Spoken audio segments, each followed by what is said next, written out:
Ginebra. Grabe. Welcome to the channel. My name is Glenn.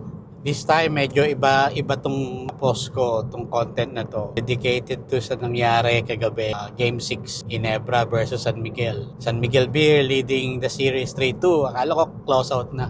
Alam nyo, the past few weeks, napakadaming challenges na pinagdadaanan ko. Lahat naman tayo, di ba? And I've been posting content of encouragement kasi gusto ko ma-encourage kayo. Ganun yun eh. Sumasaya ako kapag na-encourage kayo. Pero, to be honest, nakaka-drain. So, ito istorya, no?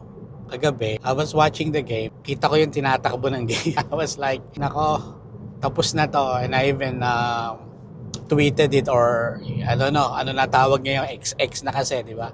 So, sabi ko rin sa mga kapwa ka-Ginebra na tapos na to. Huwag na tayong umasa, kumbaga. And in fact, to be honest, hindi ko na pinanood, no? So siguro hanggang middle lang ng second quarter lang yata yun. Kasi ang grabe yung nilalaro ng San Miguel. And I know na malulungkot lang ako lalo. Hika nga. Pero grabe. Ang buti ng Panginoon. Kasi niremind niya ako kaninang umaga. Pagtingin ko kasi ng mga feed sa social media, in particular X, formerly known as Twitter, ang daming masaya. So, tinignan ko yung score sa PBA website and grabe, nanalo pala Ginebra by 1. Naiyak ako kasi pinanood ko kanina umaga yung highlights, no? Kasi ganun eh. Sometimes I can't watch the game anymore kasi pinapalabas very late na and dito sa Sydney it's either 2 hours ahead kami or 3 hours depending kung daylight saving time, di ba? May maaga pa gising ng lolo nyo. So, hindi ko minsan talaga napapanood, lalo na pagka-elimination games, mga regular games, sa highlights na lang ako nagre-rely. And at the same time, kapag panalo, yun, ganado ako manood ng highlights. Kapag talo, gusto ko lang nakita yung nangyari. Minsan, ini-skip ko pa nga sa YouTube yung result and you know what I mean. So anyway, paggising ko nga kanina, sabi ko, Lunes na naman, ito pasok. Ang dami ring, challenges sa work.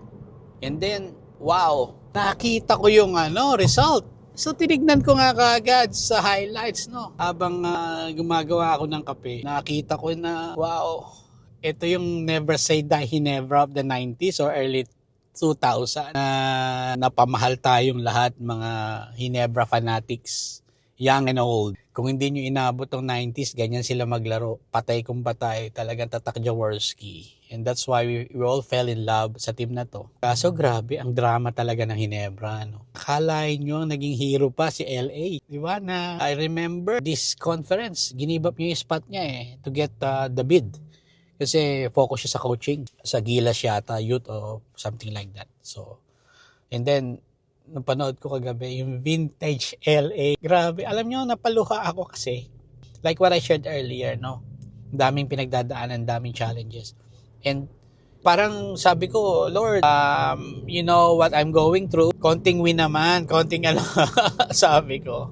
Lord, konting pagpapasaya naman. Paiyak ako kasi na-remind niya talaga yung goodness niya na hindi na talaga tayo pababayaan. And sa inyo, sa iba, it might sound corny, pero sa akin, malaki yung epekto nun Kasi lumaki ako, tumanda ako na Ginebra Ayoko na sabihin ng age ko Pero nandun na tayo sa mataas na na numero. So anyway, nakakamiss lang kasi ang ganda nung nilaro nila nung last 3-4 minutes of the game. And then Team Con made an adjustment. 3 guard rotation. Dinaan nila sa bilis, dinaan nila sa pass. In fact, hindi nila masyadong in-execute na yung triangle Nung napanood ko sa highlight, nakita ko lang doon na talaga yung ball movement. Tapos timely shots. Naalala ko tuloy sila Ampalayo, sila Dante Gonzalgo noon sila Chito Loizaga, yung mga ganon.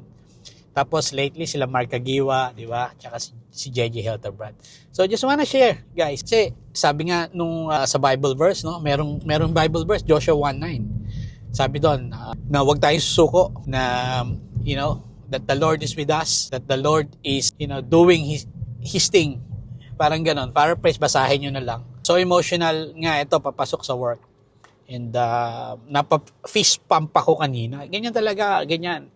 Muntik na matapon yung kape ko sa tuba kasi na-encourage ako Kaya nga importante yung encourage natin na one another kasi when we are really facing a lot of challenges in this world, in this testing time. Malaking bagay yung mga small wins na nagiging big wins kasi sa heart natin nag-grow.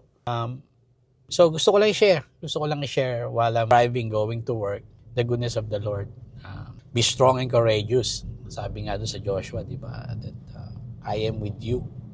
Hindi niya tayo pababayaan. Is doing things behind the scene. So, natutuwa lang ako kasi alam niya yung kailangan ko. Alam niya yung kailangan natin. And I'm pretty sure ang daming sumaya, ang daming nanalangin, ang daming natuwa that there will be a Game 7. So whatever happens sa Game 7, star-studded ng San Miguel. Sabi ko nga sa isang tweet ko kanina na even the ball boys, all-star ang San Miguel. Grabe. Punong-puno, loaded. And they've got Junmar. And that's why if it's all Filipino, ang lakas ng San Miguel. Kasi they've got this, greatest of all time. They say Junmar na daw. Daming MVPs. So, kudos to San Miguel. They fought hard as well. But yung puso ng Ginebra, ang Ginebra of old, never say die. And today, I encourage you guys that huwag din tayo sumuko, magtulungan, magbigayan ng encouragement. So, yun lang. It's a simple post. It's a simple content. I just so elated and, my heart is jumping for joy. So mga kabarangay, wait sa Wednesday, no? Game 7. Ito, puyatan to. Ito, panonoodin ko talaga to. Game 7. The best 2 words in basketball or in sports. Diba?